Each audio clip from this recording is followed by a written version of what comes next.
Good evening, everybody, and welcome to another edition of 108 Stitches Baseball Talk. The second half of our doubleheader. Our first broadcast obviously was inside the pigskin, and here we are talking some baseball. Let me introduce the crew here. First of all, Candy, welcome back. Thank you, Scott. It's great to be here. Hi, guys. And we got Jordan Long. Thanks for having me, Scott. You're very welcome. And Jeremy Ballrick gets to go ahead and make a rare appearance on this show, but I have good reason why I brought him on here tonight. Yeah, let's keep looking around there. Okay. It's rarefied air, Jeremy. Yeah, rarefied air. It's almost as thin as the air the balls fly through up there at Colorado Rockies Stadium. Ooh. Oh, Coors Field. Okay, just so you know, we got to get you up to speed on baseball. Glad to have you on the baseball show, Jeremy. You know that little thing. Glad to be here. Okay, yeah, good. It's a little white ball. It's about a third of the size of a football. Right, exactly. Or we call not it even. Maybe an eighth. A third might be the softball. Oh, that's what it is. I'm sorry. I get this guy into a geometry situation. We'll never get to the topics because I don't pretend to know anything about math, and I never will. And last but not least, one of the authors on this crew, George Eichhorn. Oh, hi, everybody. There you are. Good to be here. All right, well, everybody know today we're talking about baseball by the numbers. And when I talk about baseball by the numbers, if there's one sport out there that is predicated on numbers, we've talked about steroid use, tainting them, it is baseball. So I'm going to go ahead and mention something. I got a MLB on Fox where there's currently 5 players with 100-plus RBI this season. And we're going to ask you who else will join the 100 club in 2023. Let's talk about those that are in the 100 club. Matt Olson with 127 RBI, Pete Alonso 103, Mookie Betts 103, Kyle Tucker 103, Adolis Garcia for Texas, okay, with 100. So for those of you familiar with the Astros, that's where Kyle Tucker is from. I'll tell you about the rest of them, but I will. Betts with the Dodgers, Alonso with the Mets, and Olson with Atlanta. Now, who could join these guys? Number one, let's talk about Max Muncy of the Dodgers, sitting at 97. Julio Rodriguez of Seattle at 97. Ronald Acuna Jr. of the Braves, 95. Shohei Ohtani, I wonder where his name was going to come up. It is here with 95. Kyle Schwarber of the Phillies, which Candy and I have seen all too many times with 94. And Justin Turner of Boston with 94. But that said, you know what, Candy, we're going to lead off with you. I think all of them could. I think that's very doable. I mean, you're talking 94, so you're talking 6 away, and you're talking how many games left. I think they all could do it. 20 days and probably 15 games. I think all of them. That's my. Okay. All right, Jordan. I have to agree with Candy. I mean, you look at it, some of them are 3 to 6 away or 7. I mean, there's still plenty of baseball left. I think they're all going to end up with over 100 RBIs batted in. Okay, fair enough. I mean, all right, Jeremy, it's your turn. I pretty much just said what I had to say. There's 20 days left in the season, which means a minimum of 15 games. They all can get in because you're talking about one every other game is all they got to do. Last but not least, George. Yeah, that's an easy one for me, too. If they stay healthy, I think they all can do it.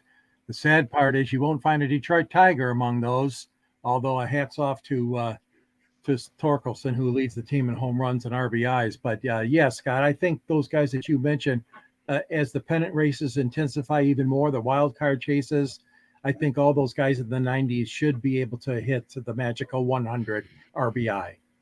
Well, the reality is you're only 6 away from this group getting in there. But you know what?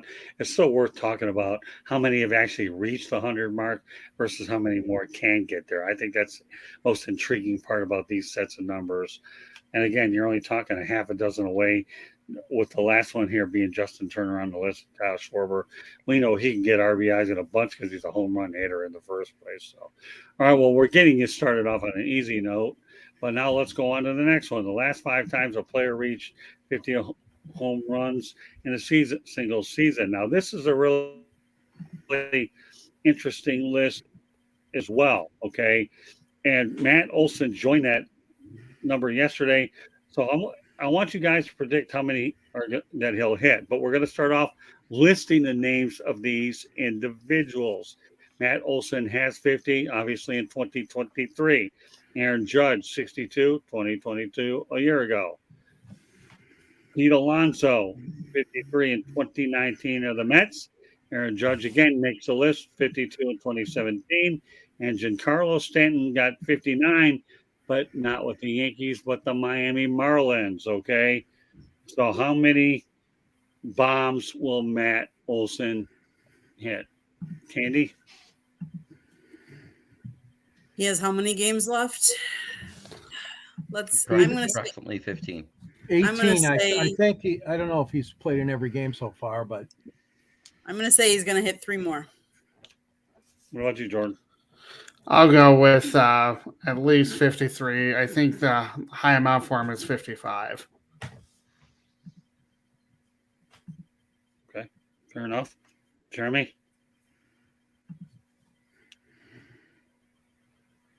Making him think on this one, are we, Jeremy? Or are we making Might be him a little think frozen, maybe. on this one? Yeah, that's okay. I know he got frozen when I threw the question in his way. All right. We'll go on to George until Jeremy takes the David Copperfield out of his vocabulary and reappears. All right, George. Go they're ahead. on a roll right now, Atlanta. I'm going to give him 57, Scott. 57 home runs. Right. Okay. And I'm going to go 55. Okay. And Jeremy, well, we'll come back to it later. So, on the last night on Fire Up Wisconsin, we talked about Craig Counsell, right? And, well, now we know he'll have to get another connection. But we'll preface it until he gets back on here, okay? Craig Counsell, will he sign or re-sign with the Milwaukee Brewers? And, I guess that's a question we're going to probably mention in about a moment.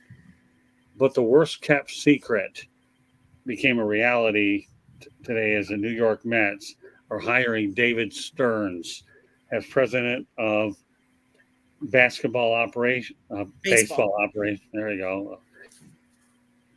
Baseball operations. A 38-year-old Manhattan native is the first to hold this position and is heading home.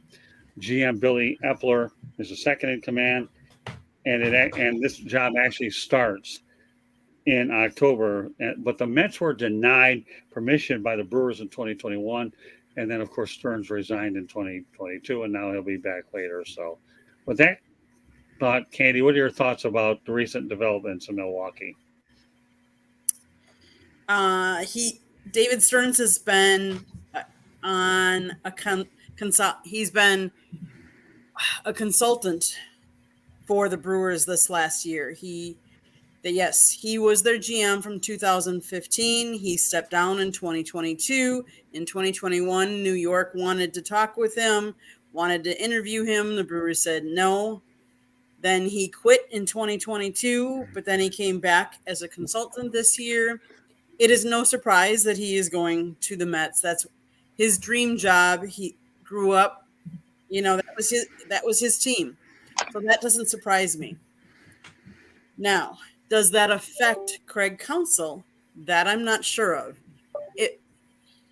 Craig Counsell has 3 young kids, and I shouldn't say young. They're playing ball, and he wants to spend more time with them. He wants to see them play. Does he? I don't see him leaving the Brewers for another job, at least not another manager job. Would he consider maybe a GM job, maybe a baseball operations? Yes, maybe, but I know he wants to spend more time with his family. So I think if he doesn't stay with the Brewers, it's because he wants to be with his family. Hi, guys. I don't think a manager job someplace else. All right, Jeremy's back. I just want to give us a home run total for Matt Olson, and you can comment on it since we talked about it last night. Well, I was in the same spot as Jordan was, in the 3 to 5 range. I think he'll get between 53 and 55 because he averages about a home run every 3 games. Okay, that's fair enough. All right, so we're all basically in the range. We figure we'd get up to about 5 or so, and that's about it. But he's still in that elusive club. Now, back to what Candy's talking about, okay? And that's this. You know about David Stearns, obviously moving to the New York Mets. That job starts in October. you talked about a little bit about Council's future. What are your thoughts about the whole developments in Milwaukee? That obviously Stearns goes home, but we don't know whether Council is staying home either with the Brewers or with his family. Give me your input on that. Well, with what I read, it looks like he wants to spend more time with his family, with his grandchildren and his young kids that are playing college and semi-pro ball. So I get that if he does, but if he wants to stay as a coach, it'll be in Milwaukee. Okay. Seems fair. All right, Jordan. Well, with Craig Counsell, I mean, you always want to stay home with your family when you're playing 162 games a year. It's really hard to do that. Could I see him stepping away? Sure, to watch his children play baseball, or his two sons anyway. But I don't think he's going to go anywhere else. It's either going to be in Milwaukee or he's going to go watch his kids. I don't think there's any other way around it. He'll either be a manager with the Brewers next year or he's just going to step down, take time off. Okay. Last, George. Yeah, when I saw that headline, I thought, oh my God, they brought back David Stern from the dead, the former NBA commissioner. All kidding aside, it was a good move for the Mets. We saw it in Detroit. They hired a young, brash, young guy from the San Francisco Giants named Scott Harris. Oh, So now thank the God. Mets When are- I heard, ooh, I was Mets like, are I'll trying wait. to do the same thing. But there are a lot of sharp young men and women in baseball that deserve promotions. As far as Craig Counsell goes, yeah, I agree. I mean, I saw what it did to Alan Trammell. I saw what it did to Kurt Gibson. There comes a point where you say, you know what? Enough's enough. I don't want to be in the big leagues. I don't want to be coaching anymore. I don't want to be managing. I want to just take it a little bit easy. Tigers have been very nice in their situation to former stars like Gibson, Horton, Jim Leland, Alan Trammell, and they gave them all cushy jobs called assistant to the president or special assistant to the general manager. I see the same thing happening for Craig Counsell if he elects not to stay on. He's a good guy, though. Good guy, good manager. I'm Yeah, sorry, when Jeremy. I just wanted to say, when I heard Daniel Stern, I didn't think of David Stern. I thought of that guy that played as Joe Pesci's Mook in Home Alone. We have a Home Alone reference on this show. Okay, And it had good nothing to do stuff. with Joe Burrow looking Well, like you know Macaulay what? Culkin. No, I can only imagine.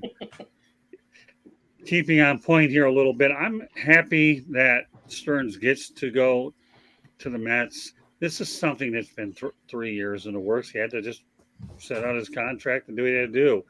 When it came time to go, it's probably, as I said, it was the worst kept secret on the planet. Now he gets to go back. And Billy Epler will be the number 2 man, but Steve Cohen knows that it wasn't easy for him to have to trade Justin Verlander and Max Scherzer, and they had definitely one of those situations where you traded superstars, you had high expectations, and all of a sudden, what do you end up having here? A disappointing season. And I think that Stearns is the right guy to navigate through this transitional period. So Steve Cohen definitely made a very shrewd executive hiring, and they're keeping Billy Epler in the building. Anybody else want to add to that? I think it makes for a very interesting time in Milwaukee, considering they're having stadium issues and funding and trying to find funding to renovate and bring that ballpark back up, doing the repairs, and with Craig Counsell and Stearns all leaving. And we're in the middle of we're trying to win the division and stuff like that. So I think it's a very interesting time for Brewer fans. Yeah, you know what? That's a good point. Right now, you're dealing with a contentious situation where, I think Stearns is going to make the move anyways, but this situation did not help matters at all. It really didn't.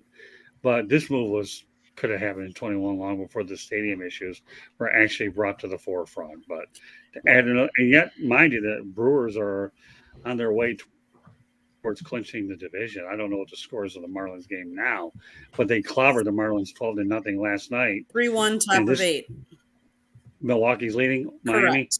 Yes, it's a Well, middle of 8, 3-1 Brewers winning so far. Okay. Well, very good. So, But I Get also it. think if council does leave, that this will make for an interesting who they go after and who wants to come to Milwaukee, knowing that right now we're in the middle of a stadium issue, and with Stearns leaving. So I it's not like Milwaukee's normally a very how should I say this? A destination Attractive. place. It's not a sales, there's state income tax, there's cold winters, not that they have to live there in the winter and stuff like that, but I think it just makes for very interesting who might be interested in the role if Craig does Well, step down. well, you never know though. They could go to an internal hire. One name I've heard mentioned out there, Jordan. Maybe you can confirm it. Pat Murphy. Is he a guy that I think they're looking into? I don't know, but when you have a hard time finding an outside candidate and you want to keep continuity going, you could always stay with an internal candidate as well. I mean, that's something that will play out, and we'll monitor the situation. Right now, the Brewers, let's not kid yourself, they're having a dynamite year. And last year at the trade deadline, everybody gave him a hard time dealing Josh Hader. I don't think, look where the Padres are now versus where the Brewers are a year later, and all of a sudden those moves don't look that bad at all, do they? So Mm-mm. it'll be interesting to play out. It really is. So I would, if council leaves, I really do have a gut feeling that we could be looking at an internal candidate in Milwaukee. Of course, Jeremy and Candy will give you updates on Fire Up Wisconsin. And what I want Jeremy and Candy to do while we have you both on the line is, Jeremy and Candy, why don't you give the audience an idea of what you two are looking to get out of Fire Up Wisconsin? This is an opportunity to talk about your show. Well, we are just basically trying to make people more educated about Wisconsin sports, whether it be the Wisconsin Badgers, Milwaukee Brewers, Milwaukee Bucks, and of course that Green Bay green Packers. and yellow team that wears Waste Management colors. Green Bay Packers. But other than that, it's going to be a show that's informative. We're going to hit the hard hitting topics. I mean, like right now with what they got injury wise, with Mark Canha going down with that wrist, if he has to miss time, Yelich is still on the 20-day list with 20 days left of baseball. And then they also lost, they got somebody that might be coming back soon, which will be good. But Mark Canha was hitting .390 batting average with men on base. That's a huge loss to that team right now. Garrett Mitchell is nearing game action pending clearance. He's also already been on his AAA Nashville.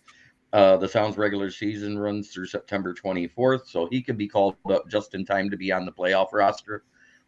But if he gets put on that 14-day DL for Canha, that means it's not a major injury, but if his rehab's going bad and he has to hit it again, he's unavailable for the playoffs. Anything you want to add, Candy? So Fire Up Wisconsin. We talk about all things Wisconsin. Yes, the majority of it is sports, but we also talked about the stadium and Fiserv Forum and some of the businesses that are downtown. I know we, on a previous episode earlier before Jeremy was on it, we talked about Summerfest, which is one of the largest music festivals that comes to our downtown. And the downtown area has a different ethnic festival every weekend during the summer. We have Mexican Fiesta, we have Irish Fest, we have German Fest. So we talk about a lot of different things. Milwaukee, Wisconsin. So come on over and watch us Monday nights. There Yes, you have it. ma'am. Okay. Well, one other thing I want to get to, everybody have an opportunity for parting shots. Report that the Angels would be willing to entertain a trade with Mike Trout if indeed he asks out. Candy, some thoughts about Mike Trout? Good player, near I would say seasoned player. Let's put it that way. He's been around for a while. If he wants out, I can understand. Let him. We've seen all kinds of trades and big trades with some of the teams in football and some of the big trades that we never thought we would see.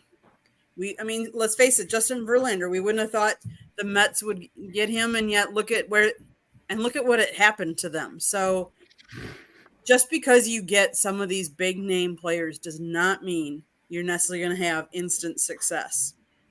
And that's something you have to remember, because let's face it, the Brewers, I would say there aren't a lot of big name players on that team right now, but yet we're fighting for the division. I think it'll make for interesting baseball depending on where he goes. There's always been rumors. There's been rumors about Shohei and what is he going to do and is he going to stay? So I think it'll be an interesting offseason. Jordan. Well, you look at Mike Trout. I mean, he's been with Los Angeles since 2011. He's been loyal to them. The only thing is, though, they've only made the playoffs once. And it just shows you that they're not a winning baseball organization. If Trout really wants to go somewhere to win a ring, it's not going to be in LA. So you might as well see what the trade value is. Plus, he has 7 more years on that contract. So wherever he goes, it's not going to be a 1 or 2 year deal. It's going to be 7 years that you're locked in for. All right. Mike Jeremy? Trout, fantastic player the last 12 years. Done really good in the regular season. The problem with Mike Trout is they haven't had a good enough team to win a playoff game around him. They don't have enough support in that lineup. And the pitching, outside of their top 3, it gets abysmal after that. So that's why they struggle to make the playoffs. That's why they struggle to win when they do get there. Mike Trout is not the reason they lose in the playoffs, but it doesn't look good when the rest of the team fails. George. Yeah, Jeremy stole my thunder. I was going to say the same thing. Don't blame Mike Trout. It's the supporting cast. And like you guys said, I mean, he's given it plenty of time for it to click with the Angels, and it hasn't happened. Now, I'm telling you right now, I'll go on record to say if they lose both Ohtani and Trout, good luck trying to sell season tickets next year in Anaheim. Good luck, because you have ruined 2 of the best prizes that you've got. Yeah. The Angels have. And I know they cost a lot of money. I know that. And maybe that's part of the reason why you can't get more better pitchers there, because of the lack of salary space. But I don't blame Mike Trout at all. He can be a winner. He is a winner. And whatever team he goes to is going to be so much better because of him. He's given them a lot. He's given them his heart and soul all these years. And I know that, they're going to be sad. They're going to rue the day when he says goodbye, and it could happen. Yeah, the problem with Mike Trout is durability has been his biggest difficulty. It really has. When you sign a long-term contract, we know that was about Miguel Cabrera. You hope and pray as you go deeper into that contract that it doesn't bite you. It does. But you had Mike Scioscia left. Joe Madden attempted to try to win there. It wasn't an easy situation. And let's face it, pitching has always been a thorn in the side for the Angels. And I'll tell you, one of my biggest thrills of seeing Trout and Ohtani was when I had a chance to talk to Don Mattingly about the two. And let me tell you, to see those two on the field and Don Mattingly talking about it last year over at Lone Depot Park was unbelievable. But these two, to me, are class. It's just question is, can they go out there? And then you have to ask, what teams can go out there and add them? At the time in Miami, Jared Jeter was in charge, and he found a taker with the Yankees to take Giancarlo Stanton off their hands, and they didn't do that badly on either end of the trade. But now what happens with Mike Trout? Where does he go? Who can afford him? And their injury risk. But there's no question, like you say, George, if those guys are no longer in Anaheim, the attendance will go down a lot more. And you wonder how long of a painful rebuild it could be, let alone the fact they haven't won in a long time and been into the playoffs for a while. So it's a very, very sticky situation. Yeah. And this is a tough time in sports because we rarely see a lot of players start and finish their career in one spot. Very rare and that's now. the thing. Yeah, Jeremy, you want to add to that? There is one team that has enough cap under the luxury tax to get them. Scott Harris, make the call. Get them both. You take the worst pitcher out of the starting rotation and put Shohei Ohtani in. Miguel Cabrera retires and he steps in as DH. And then bring in Mike Trout to replace our worst outfielder. Okay. Hey, It's that's, interesting. yeah, I like it. Because the supporting cast isn't bad. We don't have any true power bats. You get those two in the lineup. Wow. And you can rotate Mike Trout and give him enough rest because of players like Akil Baddoo, because of Kerry Carpenter. You can rotate him in and out as you needed to keep him healthy. good idea. Yeah, I think it's a good idea. There's perception and there's reality. And remember one thing, Jeremy, okay? I have to give you a little geography lesson, okay? And I think a lot of people can appreciate where I'm coming from. What major amusement park is located in Anaheim? Disney, I know. Disneyland, not Disney. I just said And which Disney. one? All right, well, whatever. I like Disneyland because I like the older version of it. Anyways, Disney World is here in Orlando. So we're talking about Mike Trout and Shohei Ohtani playing in Disneyland, and everybody else will be looking at those contracts as called Disneyland because you wonder how much it could have cost them. So I could help. There's 80 million. We still got 10 million to get role players. I'm good with it. Let's go. All right. Well, I like these are the kind of comments we like. You know, that's right, Jordan. I mean, what do you think? You think the Detroit Tigers would be a good fit for the? Yeah, I'm going to set up a meeting. Anaheim duo? Jeremy and I are going to go visit Scott Harris.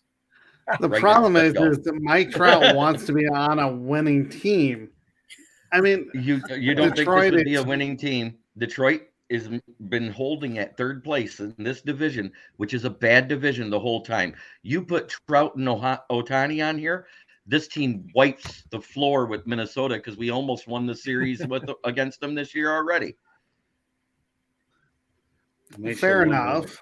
I don't know. Detroit, it's a good baseball town, but I just see them going to either like the Dodgers, the Mets, or the Yankees. Just something tells me because of the money that they can make there. Not saying that they can't make it in Detroit. It just feels like that's where they're going to end up. It feels like they're Well- going to end up, but what I'm saying is there actually is that cap room under the luxury tax to afford them. And whereas the Steinbrenners and the Mets have both learned that overpaying for players to buy a championship doesn't always work.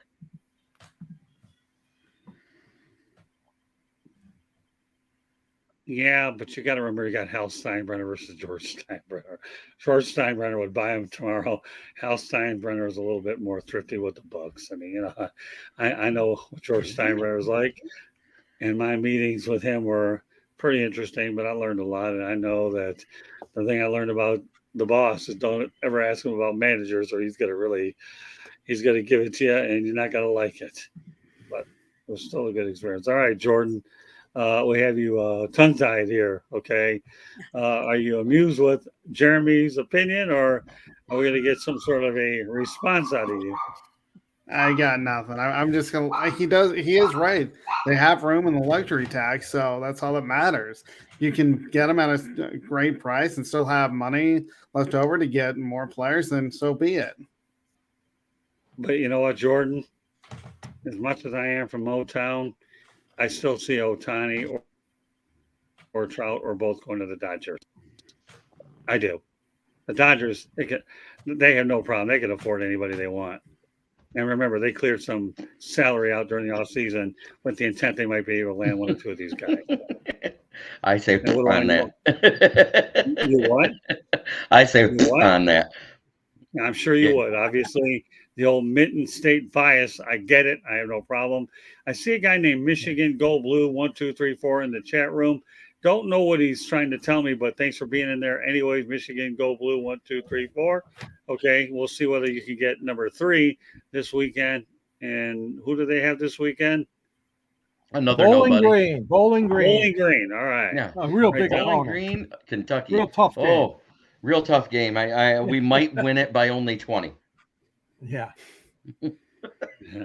Yeah, well, if I told you where I was going Thursday night, the Miami Hurricanes and the Bethune-Cookman, I think Wildcats. Oh, Look, my they're playing Bishop Sycamore. goodness. HBCU, isn't it?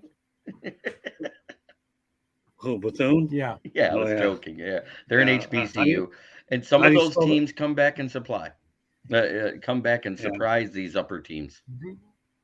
Yeah, I mean, I know we're talking baseball, but I have to tell you, I was impressed with the Hurricanes win over Texas A&M on Saturday. That was a really straight win, and I was really, I mean, the Canes got some respect with Mario Cristobal, but to me, when you cover all the games, you cover the good, the bad, and the ugly, and the Miami of All I got to Ohio say was about college football is hook 'em horns. yeah, well, yeah, well, Hey, they I took can out think what. Alabama. That's a good thing. Yeah, that was. Well, let's stay on point, Jeremy. Okay. Yeah. I realize that I probably took us off a little bit talking a little college football Mhm. because of Bethune Cookman of where I was going to go Thursday night and realize that we have to give them a little love here for Texas A&M. But the reality of the situation is this. I'm going to go really back to what Jordan Long said. I do believe the most likely destination for Otani and Trout, if either or both were to go, would be the Dodgers, Southern California. Anybody I beg to just I differ hate on it. me? Well, No, you've I'm already. not saying that. I just hate it. Well, I think you've made that point very visibly and verbally clear. So, with Yes. that said, why don't we go with parting shots, and you can tell me the other things, Jeremy, you like or hate. Well, we'll go ahead and start off with Jeremy since he is not chomping at the bit at parting shots. Well, it's been a great week for Michigan sports. The Tigers have shown signs of life and being able to tread water and stay above the other two teams below them in the division. Granted, it's a bad division, but they've been middle of the road this whole time. I like what I'm seeing out of Detroit. With Milwaukee, it's going to be harder without Canna in that lineup to win games. I hope it's nothing serious and he doesn't have to go on the DL at all. That would be a huge blow to the Brewers' offense right now. I hope they do get the other guy back that's coming up. But Yelich is on the 20-day DL list, and it looks like he's going to miss the rest of the season, which means he misses the playoffs. Okay. George? Well, it's a real source of pride for me tonight as my son-in-law took the field at Comerica Park as they honored first responders.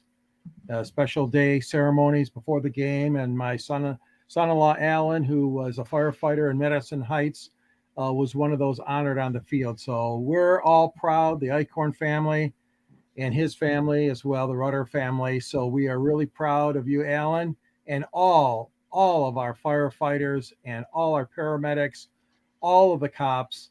And I'm also proud of you, Scott, and you, Candy, for that nice thing you did yesterday. That was very nice on your shows, the moment of silence. So I want to thank you guys for doing that. And again, salute all our men and women and protecting us from such tragic things that happened on 9/11. But thanks, guys, for remembering yesterday, too. I appreciate it, George. Thank you very much. Candy, well done on the back end. All right. Jordan, what's your parting shot? Well, you look at the Colorado Rockies, they're winning right now over the Chicago Cubs, but they're 8 losses really away from 100 losses for the season for the first time in franchise history. My question, and this is to the front office, will we see any changes if you get 100 losses? You're probably at the bottom of the barrel in terms of Colorado sports. Of course, the Nuggets and the Avalanche are 1A and 1B. I'm going to put the Broncos at 3 and you're last. So if you want fans to come back, make some changes because the hardcore baseball fans are staying away from the yard. Will 100 losses make any changes? I really don't know because the Rockies seem to stand pat, but please make some changes if you get 100 losses. Candy? Oh, my beloved Milwaukee Brewers took it to the Miami Marlins again today. They won 3-1. That's final. Huh. Kudos to them. But what I'm going to say is to all of those congressmen, the stadium district, who you need to make sure you get a deal done to make the repairs to Miller Park. Miller Park is a gem. It is a guaranteed game no matter what the weather is. And a lot of the parks around don't have that luxury. Detroit doesn't have that. Wrigley doesn't have that. It can be an outdoor stadium, but yet it's an indoor stadium with that retractable roof. Yes, that cost a lot more money to build, but you built it. And now you have guaranteed fans in the stands because people will make trip from up State Wisconsin because they know that they're guaranteed a game. We were talking last night on Fire Up Wisconsin that they've hosted other teams in there when they had problems with their stadiums. It is a gem of a park. And I'm not just saying that because I got married there. I truly like that park. I truly like the fact that it has a retractable roof so that they can play in the rain. They can cool it down a little bit. Whatever Milwaukee needs to do, you lost a team once. Do not lose Milwaukee Brewers. Yeah, because didn't the owner say if they're not going to make the repairs, he will move the team? I think I had heard that at one point. I think he's kind of retracted some of that because I think he realizes what he has there, but only time will tell. I have a unique shout out tonight. I want to congratulate Jason Latimer, who I work with the Miami Marlins and their communications department, for his new role up in St. Petersburg area, being the director of public relations for them and leaving the Marlins. Not because I wanted to leave the Marlins, but Jason's been a big help for me. I met up with him on LinkedIn, and I say LinkedIn, and I didn't know anybody through LinkedIn, and he got me on the mailing list, and he was always great to me when I covered games with the Marlins. So, you talk about one of the nicer, more professional guys out there. I hate to see a lot of the people I've gotten to know real well, but he was so interesting when he talks about trading baseballs for beaches, taking the ultimate communicator, whatever this guy is, because he's good. And of course, always go down. He'll never forget me because of the time that I went out there and asked Don Mattingly that famous question about the too many no-hitters in the game of baseball that went viral. It'll be another story. And I'm not taking credit for a new piece of technology that I learned, but Jason, to me, is one of the classiest PR people you'll ever meet. It just goes to show you that sometimes when you work in the game of baseball, you can work 15, 20 hours a day. You don't have a lot of time with your family. I know Jason had another role in the St. Petersburg, Clearwater area, but now he's working for the tourism department promoting beaches. So, Jason, I don't know if you will ever hear this or not, although I did reach out to him on LinkedIn and he liked what I had to say. But Jason, if it weren't for you, I wouldn't be as proud as I am to cover the Miami Marlins. I know that when I got re-involved again, he was open and gave me whatever I needed. And, when I talk about some of the great PR people that I've worked with in over 40 years, Jason, you will always have a special place in my heart. Candy, you can tell the audience that what type of a person Jason is. You've seen him and I talk a lot, how friendly he is, right?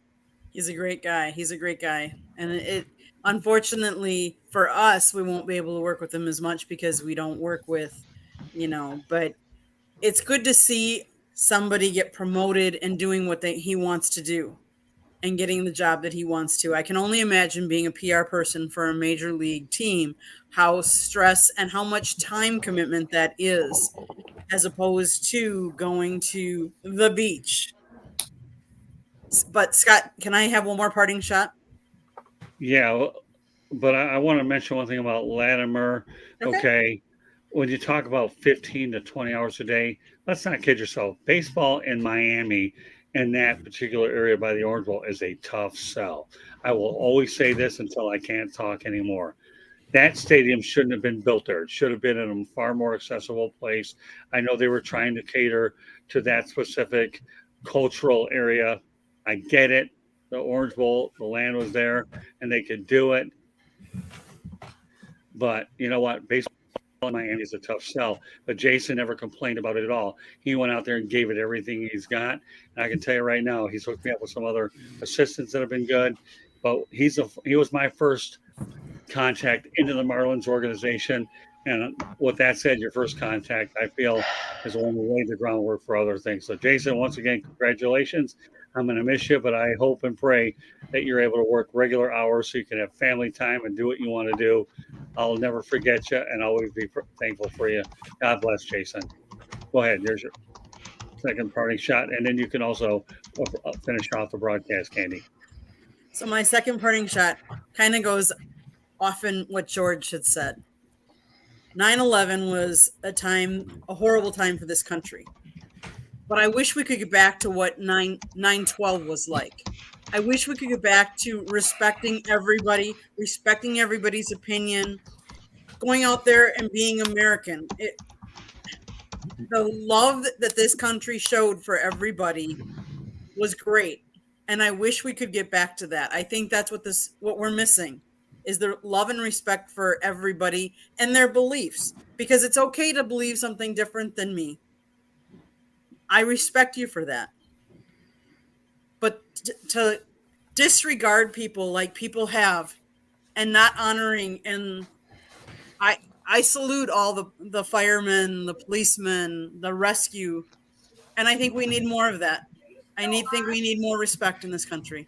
And so I wish we Amen. could get what it was like 9/12 of that year. Well, Amen I'll end to it that. on that note.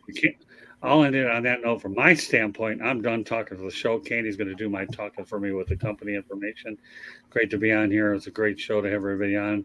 And it's an opportunity to let know about the work that Candy and Jeremy are going to do on Fire Wisconsin. Jordan, what can I say? You're truly one of the best baseball people I have, and I'm glad that you're on here. And what else? I'm done talking. So that's it. Candy, take us home. Let everybody know how they get a hold. I'm done for the night. Well, let's go around the room and we'll be the last ones. Jordan, how can everybody get a hold of you? You can follow me at SportsScoop1 on Twitter or X or whatever it's called now. I have a blog that I write Mondays through Fridays at sports-scoop.com. I also have my own show, Under Review, which is my take on Colorado sports with a sprinkling of national sports stories as well. George, how can everybody get a hold of you? Well, they can get a hold of me under the South Florida Tribune. I write for the Motor City Tribune with great writers like Jeremy Ballrick and Scott Morgenroth. And I also have written a book called Detroit Sports Broadcasters on the Air. And Scott's in that book and so many other great Michigan sports broadcasters. And there's a link to that. Candy puts a link right at the end of my column. You'll see. So it links you back to Amazon to order a copy. You can reach me at gicorn@yahoo.com and Twitter X at SanGSports99. And also I'm active on LinkedIn under my name. And you can reach me here, obviously, on these great shows, 108 Stitches, Inside the Pigskin, Pundits Pundit, and Sports Exchange. Jeremy, how can people get a hold of you?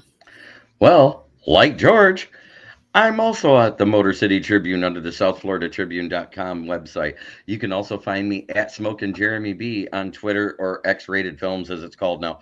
Or you can also find me right here on the South Florida Tribune YouTube channel anytime Scott needs me, mostly on Fire Up Wisconsin and the Professor and Pupil.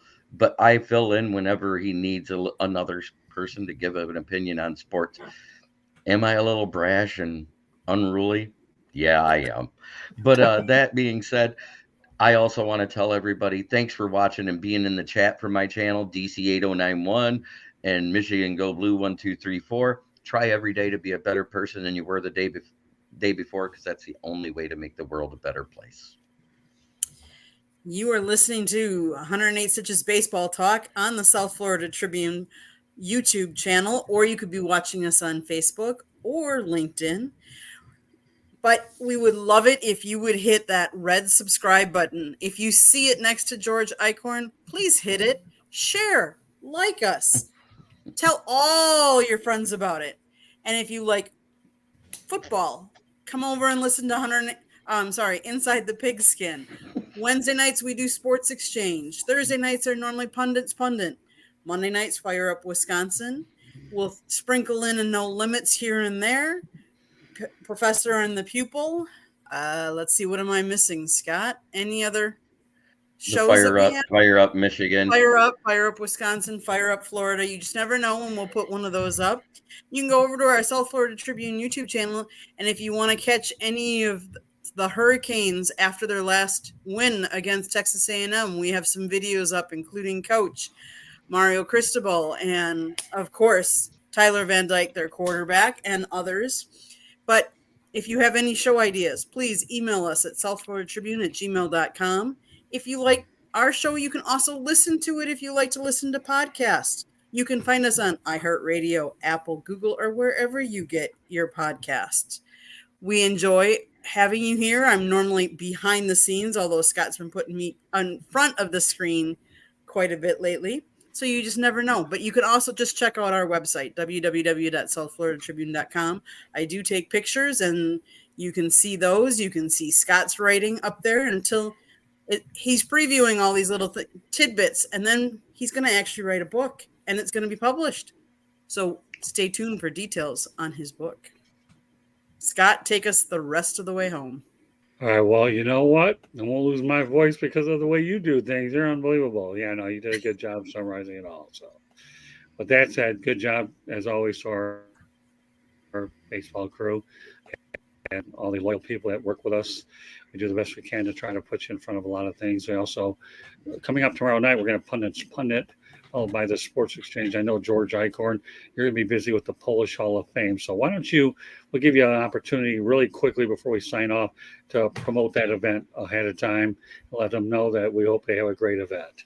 Oh, well, thank you, Scott. Yeah, the 50th golden anniversary of the Polish Hall of Fame is Wednesday and Thursday night. And thanks to great supporters like Lonnie Morgenroth from the Black Rock Restaurant. We appreciate his help, Blue Cross Blue Shield. There's a number of other sponsors. We're thankful. And we're getting guys coming back. Greg Landry is coming back. Frank Tanana is coming in. Peaches Barkowitz is coming in. Steve Javy, the former NBA referee, is coming in. And so many other, these are all past inductees. So all the inductees were invited back for the 50th gala.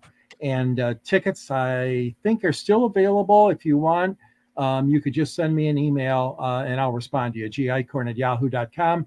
It's Thursday night in Troy at the American Polish Cultural Center, homemade Polish dinner and great. I forgot to tell you, John Paul Morosi is the MC and Ann Myers Drysdale is our keynote speaker. So great people are coming to that. Thank you, Scott, for letting me put in a couple words for it. Appreciate it.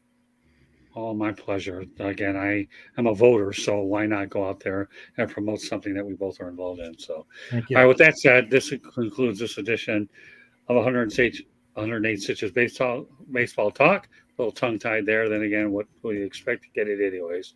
But today's show is Baseball by the Numbers, and we hit you with a lot of interesting ones earlier. On behalf of Candy Ebling, Jordan Long, Smoking Jeremy B., and George Eichhorn, my name is Scott Morgan, Roth Motor City Madmouth. Thank you for joining us on this edition of 108 Stitches Baseball Talk. And the one thing that Andy did mention a little, no limits, and we're pleased to have Jennifer Cobb, the former St. Louis Rams cheerleader, who participates a couple times a month addressing Parkinson's disease. I want to get that out there too. So with that said, that's it for us tonight. We will see you next week on the same station. Good night, everyone.